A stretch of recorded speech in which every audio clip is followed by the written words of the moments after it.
everyone, I'm Gargi Gupta, Faculty of Psychology in SRN International School, Jaipur. We will be talking about social behavior, components of attitude and its nature. Starting with social behavior. What do you understand by this term? Social behavior is a necessary part of human life. And being social means much more than merely being in the company of others. You may recall from what you studied in class 11th that social psychology deals with all behavior that takes place in actual, imagined or implied presence of others. Take this simple example. If you have to memorize a poem, recite it. You may have no problem in doing this when you are by yourself. But if you have to recite this poem to an audience, your performance might get influenced because you are now in a social situation. This is just one example that demonstrates how our social environment influences our thoughts, emotions, and behavior in complex ways. Social psychologists examine various forms of social behavior and try to explain their basis. Because of social influences, people form views or attitudes about people and about different issues in life that exist in the form of behavioral tendencies. When we meet people, we make inferences about their personal qualities. This is called impression formation. We are also interested in why people behave in a particular way.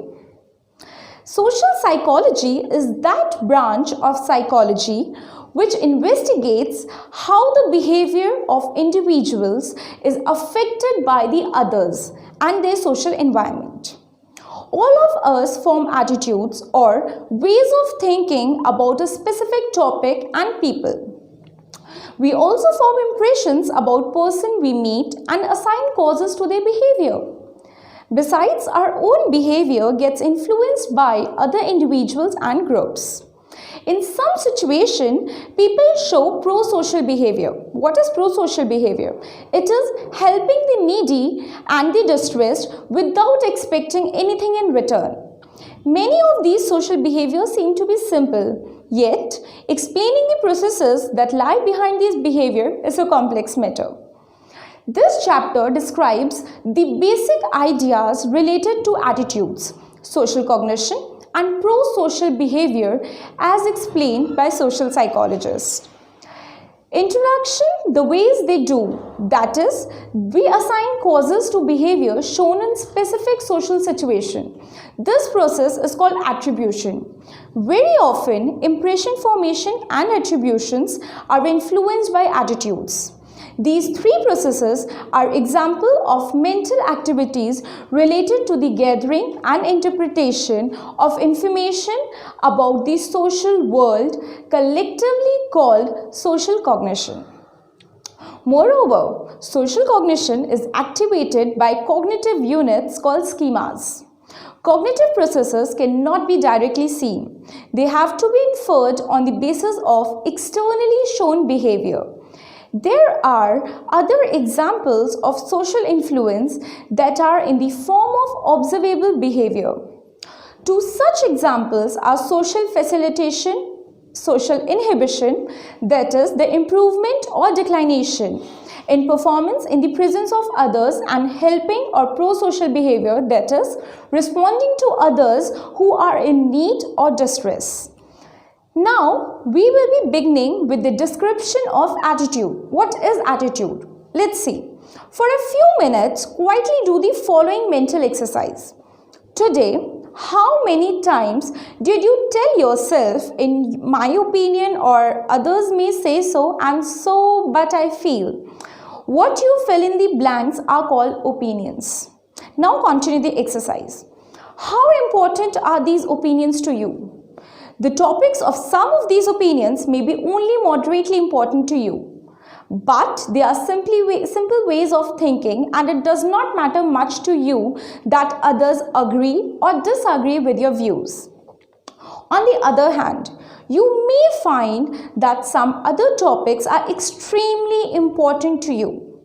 If someone opposes or challenges your views about these topics, you get emotional. You may have made some of these views part of your behavior. In other words, if your views are not merely thoughts but also have emotional and action components, then these views are more than just opinions. They are the examples of your attitude. All definitions of attitude agree that an attitude is a state of mind, a set of views or thoughts regarding some topic, which is called an attitude object, which have an evaluative feature, may be positive, negative, or of neutral quality. It is accompanied by an emotional component and a tendency to act in a particular way with regard to the attitude object. The thought component is referred to as the cognitive aspect. The emotional component is known as the affective aspect, and the tendency to act is called the behavioral or cognitive aspect. Taken together, these three aspects have been referred to as ABC components, that is, affective, behavioral, and cognitive components of attitude.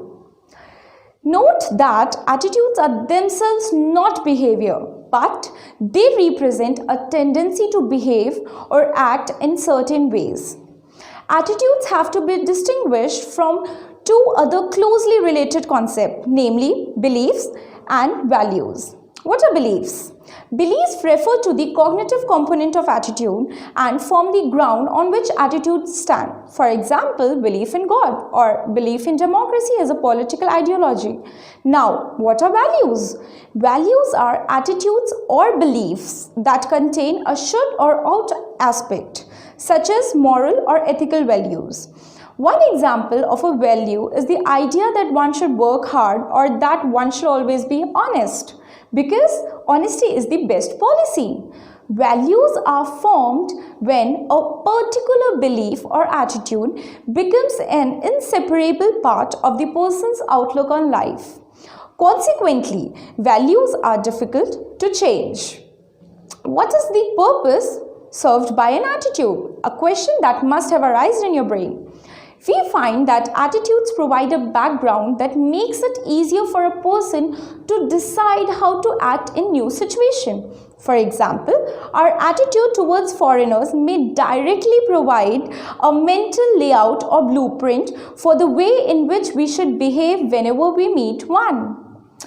I hope the topic was clear to you. Thank you. Please like, share and subscribe to our channel. Thank you.